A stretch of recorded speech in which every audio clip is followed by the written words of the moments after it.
అలానే శేషరావు కేంద్ర బడ్జెట్ చూసిన తర్వాత ఆంధ్రప్రదేశ్కి వచ్చేటువంటి బెనిఫిట్ ఏంటంటే రేర్ ఎర్త్ కారిడార్ని అనౌన్స్ చేసింది. దీనివల్ల ఆంధ్రప్రదేశ్కి ఎలాంటి లాభం చేకూరుతుందని చెప్పి మీరు భావించవచ్చు. దాదాపు 1000 కిలోమీటర్ల సముద్ర తీరం ఉంది. ఈ సముద్ర తీరంలో బీచ్ శాండ్తో పాటు అనేకమైనటువంటి రేర్ ఎర్త్ మెటీరియల్స్ ఉన్నాయి. ఈ కారిడార్ని ఏర్పాటు చేయడం కారణంగా రవాణా, లాజిస్టిక్, ఈ కారణంగా ఉపాధితో పాటు ఉద్యోగాలు ఇవన్నీ వచ్చే అవకాశాలు ఉన్నాయి. ఈ రేర్ ఎర్త్ కారిడార్ని అనౌన్స్ చేయడం కారణంగా ఎగుమతులు దిగుమతులు పెరిగేటువంటి అవకాశం ఉంది. సముద్ర తీరం ఏమిటి శ్రీకాకుళం నుంచి నెల్లూరు వరకు మొత్తం సముద్ర తీరం దాదాపుగా 1000 కిలోమీటర్లు ఉంది.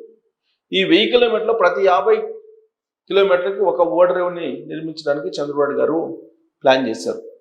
ఈ రేర్ ఎర్త్ కారిడారు టోటల్గా వర్కౌట్ అయితే కనుక, కంప్లీట్ అయిపోతే కనుక ప్రపంచం మొత్తం కూడా ఆంధ్రప్రదేశ్ వైపు చూసే అవకాశం ఉంది.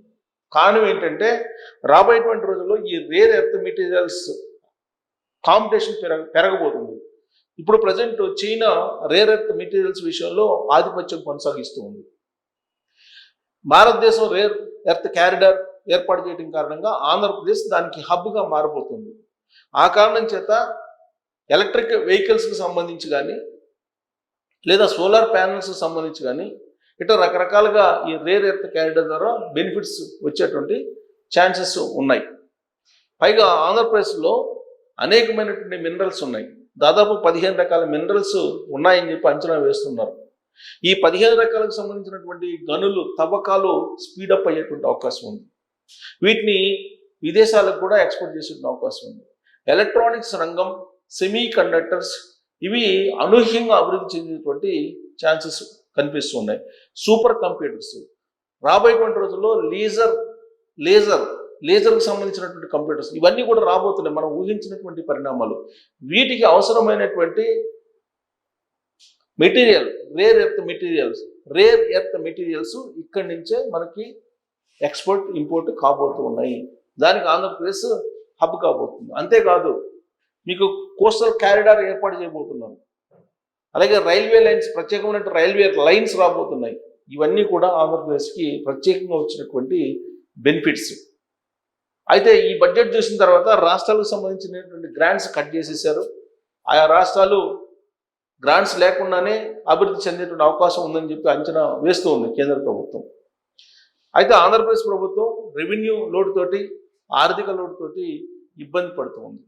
దాన్ని భర్తీ చేసుకునేటువంటి ప్రయత్నం చేస్తూ ఉంది. కానీ భర్తీ చేసేటువంటి పరిస్థితి లేదు. ఆర్థికంగా ఇబ్బందుల్లో ఉంది. అయినప్పటికీ కేంద్ర ప్రభుత్వం మాత్రం ఇన్ఫ్రాస్ట్రక్చర్ డెవలప్మెంట్ కోసం, మౌలిక వసతులు ఏర్పాటు చేసుకునే దానికోసం అనేక రకాలుగా కేంద్రం నుంచి ఈ బడ్జెట్లో బెనిఫిట్స్ వచ్చాయి.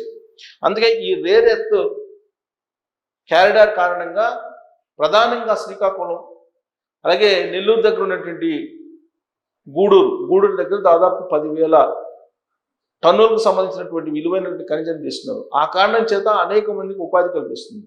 అలాగే ఈ రేర్ ఎర్త్ మెటీరియల్ కారణంగా వచ్చినటువంటి వ్యర్థాల ద్వారా కూడా ఉపాధి అవకాశాలు కనిపించే అవకాశం ఉంది. సో కాబట్టి రాబోయేటువంటి రోజుల్లో కోస్టల్ కారిడార్ అనేది ఉద్యోగాలకి, ఉపాధికి ఒక పెద్ద హబ్గా మారబోతుందని చెప్పచ్చు. సో దీనికి సంబంధించి మనం చూస్తే రేర్ ఎర్త్ మెటీరియల్కి సంబంధించి చూడండి, ఏపీకి ఏమి ఇచ్చారంటే రేర్ ఎర్త్ కారిడార్ పూర్వోదయంలో ఈస్ట్ కోస్ట్ పారిశ్రామిక కారిడార్ అభివృద్ధి. ఇది పూర్తయిన తర్వాత దీని డెవలప్మెంట్ ఏంటి అనేది మనం చూడొచ్చు. ఈ కేంద్ర ప్రభుత్వం పూర్వోదయ పథకంలో ఈస్ట్ కోస్ట్ పారిశ్రామిక కారిడార్ని ఏర్పాటు చేస్తుంది. ఈస్ట్ కోస్ట్ పారిశ్రామిక కారిడార్ ఏర్పాటు చేస్తే ఎక్స్పోర్ట్స్ ఇంపోర్ట్స్కి మొత్తం హబ్గా మారిపోతుంది. అలాగే పోలవరం ప్రాజెక్టుకి 3,320 కోట్లు, అమరావతి అభివృద్ధికి 1,125 కోట్లు ఇచ్చింది. రోడ్లు, తాగునీరు, ప్రకృతి సాగుకు నిధులు, గూగుల్ డేటా సెంటర్కు పన్ను రాయితీ. సో విశాఖపట్నంలో గూగుల్ డేటా ఏఐ సెంటర్ పెడుతున్నారు, దానికి పన్ను రాయితీ. సో రాష్ట్రం మీదుగా 3 హై స్పీడ్ రైల్వే కారిడార్లు. సో హై స్పీడ్ రైల్వే కారిడార్లు 3 ఉన్నాయి. అరకు, పులికాట్ పర్యాటక అభివృద్ధికి ప్రత్యేక నిధులు, నగరపాలక సంస్థలకు బాండ్ల ద్వారా నిధులు, పారిశ్రామిక కారిడార్లలో వర్సిటీ టౌన్షిప్. ఇది సో అందుకే చంద్రబాబు నాయుడు గారు దాన్ని ముందు చూపు బడ్జెట్ అని చెప్తున్నారు. ఈజ్ ఆఫ్ డూయింగ్ బిజినెస్ దీన్ని ఊతమిస్తుంది ఈ క్యారిడార్ అనేది. 3 హై స్పీడ్ రైల్ క్యారిడార్ల పరిధిలోకి రాష్ట్రంలోని పలు ప్రాంతాలు, అనేక ప్రాంతాలు ఈ హై స్పీడ్ క్యారిడార్ల పరిధిలోకి వస్తాయి రైలు ప్రయాణం. అలాగే డెడికేటెడ్ రేర్ ఎర్త్ క్యారిడార్లో క్రిటికల్ ఎలక్ట్రానిక్స్ తయారీకి వీలు. సో అది ఎలక్ట్రానిక్స్కి హబ్గా మారబోతుంది. కారణం రేర్ ఎర్త్ క్యారిడార్ని ఏర్పాటు చేస్తుంది కేంద్రం. ఏపీ అభివృద్ధికి ఊతమిచ్చేటువంటి వికసిత్ బడ్జెట్ ఇదని చెప్పి చెప్తూ ఉన్నారు. అయితే నేను ఈ రేర్ ఎర్త్ క్యారిడార్ వల్ల వచ్చేటువంటి బెనిఫిట్స్ ఏంటి అనేది నేను ఆర్టిఫిషియల్ ఇంటెలిజెన్స్ని అడిగాను. అడిగితే అది ఏం చెప్తుందంటే పెట్టుబడులు మరియు పరిశ్రమలు వస్తాయి దీని కారణంగా అని చెబుతుంది. బీచ్ ఇసుకలో ఈ ఖనిజాలు పుష్కలంగా ఉన్నాయని చెప్పి చెబుతుంది. ప్రాసెసింగ్ ప్లాంట్లు వస్తాయి.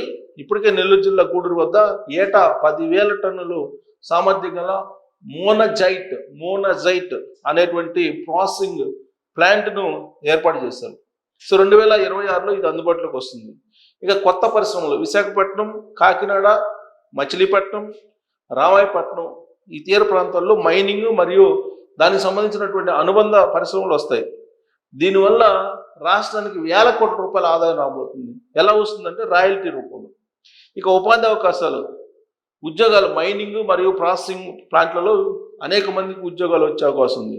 పరోక్షంగా రవాణా, లాజిస్టిక్స్, సర్వీస్ రంగాల్లో అనేక మందికి, లక్షల మందికి అవకాశాలు కలగబోతున్నాయి. గ్రామీణ ప్రాంతాలు, ముఖ్యంగా గ్రామీణ తీర ప్రాంతాలు అభివృద్ధికి ఇది ఉపయోగపడుతుంది. ఇది రేర్ ఎర్త్ క్యారిడార్ అనేది. ఇక రాష్ట్ర ఆదాయం రాయల్టీ రూపంలో ఖనిజాల తవ్వకం కానీ విక్రయాల ద్వారా కానీ రాష్ట్ర ప్రభుత్వానికి భారీగా రాయల్టీ రూపంలో ఆదాయం సమకూరుతుంది. ఇక వ్యర్థాల నుండి, మైనింగ్ వ్యర్థాలు అనేక ఉంటాయి. ఇప్పుడు మనం చూస్తున్నాం చేమకుర్తిలో గ్రానైట్ తీస్తే గ్రానైట్ తీగ మిగిలినటువంటి వ్యర్థాలు ఏ విధంగా ఉపయోగపడుతున్నాయని. అలాగే ఇక్కడ కూడా ఈ అరుదైనటువంటి ఖనిజాల నుంచి సాంకేతికత ద్వారా ఏటా 5,000 కోట్ల రూపాయలు అదనం ఆదాయం వచ్చే అవకాశం ఉంది. ఇక రక్షణ టెక్నాలజీ హబ్, ఈ హబ్గా ఏపీ రక్షణకు సంబంధించి కానీ ఎలక్ట్రానిక్స్ వాహనాల తయారీకి కానీ ఇది ఒక పెద్ద హబ్గా మారిపోతుంది. అవసరమైన అయస్కాంతాలు, చిప్స్ తయారీకి ఏపీ ప్రధాన కేంద్రంగా మారబోతుంది. ఇది రాష్ట్ర గౌరవాన్ని ప్రపంచంలోనే ప్రత్యేకంగా నిలిపేలా కనిపిస్తూ ఉంటుంది. సో కాబట్టి ఈ కారిడార్ ద్వారా ప్రధానంగా లాభపడేది ఏంటంటే ఆంధ్రప్రదేశ్లో శ్రీకాకుళం, భీమునిపట్నం బీచ్ ఇసుక నిల్వలు అధికంగా ఉన్న ప్రాంతాలు, అలాగే నెల్లూరు జిల్లా గూడూరు, దుగరాజపట్నం ప్రాసెసింగ్ మరియు ఎగుమతి కేంద్రాలు ఏర్పడుతున్నాయి. కాకినాడ, మచిలీపట్నం పోర్ట్ కనెక్టివిటీ వల్ల ఎగుమతులకు వీలుంటుంది. సో కాబట్టి ఇదే బడ్జెట్లో Hyderabad, Bengaluru, Hyderabad, Chennai high speed railway క్యారిడార్లను కూడా ప్రకటించింది. ఇవి రేర్ ఎర్త్ క్యారిడార్ అభివృద్ధికి తోడ్పడతాయి. ఇవి కూడా ఆంధ్రప్రదేశ్ మీదుగా టచ్ అవుతూ వెళ్ళేటువంటి రైల్వే క్యారిడార్లు. సో ఓవరాల్గా చూస్తే రేర్ ఎర్త్ క్యారిడార్ను అనౌన్స్ చేసిన కారణంగా ఆంధ్రప్రదేశ్ ప్రపంచంలో రాబోయే రోజుల్లో ప్రత్యేకమైనటువంటి గుర్తింపును పొందబోతుంది అని చెప్పి చెప్పచ్చు. సో ఒడిశా, ఏపీ, తమిళనాడు, కేరళలో ఏర్పాటు అరుదైన ఖనిజాల విషయంలో దిగుమతులపై ఆధారపడకుండా దేశీయంగా వాటిని ఉత్పత్తి చేసేందుకు కేంద్రం ప్రత్యేకంగా క్యారిడార్లను ఏర్పాటు చేయనుంది. ప్రత్యేక అరుదైన భౌగోళిక క్యారిడార్ల ఏర్పాటుకు ఖనిజాలు పుష్కలంగా ఉండే రాష్ట్రాలను సహకరిస్తామని నిర్మలా సీతారామన్ ప్రకటించారు. ఈ క్యారిడార్లు ఒరిస్సా, ఆంధ్రప్రదేశ్, తమిళనాడు, కేరళను అనుసంధానం చేస్తాయని చెప్పారు. అరుదైన ఖనిజాలు మైనింగ్, ప్రాసెసింగ్ దేశీయంగా రవాణా చేయడానికి వ్యవస్థీకృత నెట్వర్క్ను ఏర్పాటు చేయడానికి ఈ క్యారిడార్లను ప్రతిపాదించారు. అరుదైనటువంటి ఖనిజాలను ఆధునిక సాంకేతిక పరికరాల్లో విరివిగా వినియోగిస్తారు. ప్రధానంగా ఎలక్ట్రానిక్ వాహనాలు, పవన విద్యుత్ టర్బైన్లు, మొబైల్ ఫోన్లు, రక్షణ పరికరాలకు వీటి అవసరం ఉంటుంది. అలాంటి అరుదైన ఖనిజాల నిల్వలు పుష్కలంగా ఉన్న రాష్ట్రాలను అనుసంధానం చేయటమే ఈ సప్లై చైన్ వ్యవస్థను మెరుగుపరచడంతో పాటు తక్కువ ఖర్చు, సులభంగా, వేగంగా దేశీయ ఉత్పత్తి సాధించాలని ప్రభుత్వం లక్ష్యంగా పెట్టుకుంది. ఈ 4 రాష్ట్రాల్లో అరుదైనటువంటి ఖనిజాల నిల్వలు ఉండటమే కాకుండా తీర ప్రాంతం కూడా సుదీర్ఘంగా ఉంటుంది.